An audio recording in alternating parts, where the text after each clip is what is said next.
নারায়ণগঞ্জের ফতুল্লায় বিদ্যুৎ স্পর্শে মা ও মেয়ের মৃত্যু হয়েছে। সকালে সদর উপজেলার মামুদপুর বটতলা এলাকায় এই দুর্ঘটনা ঘটে।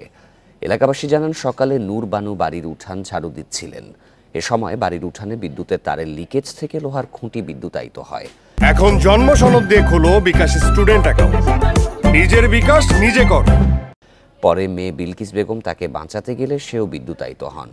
আশপাশের লোকজন এসে বিদ্যুতের সংযোগ বিচ্ছিন্ন করে তাদের উদ্ধার করে হাসপাতালে নিলে চিকিৎসক তাদের মৃত ঘোষণা করেন। মরদেহ দুটি পরিবারের কাছে হস্তান্তরের প্রক্রিয়া চলছে বলে জানিয়েছে পুলিশ।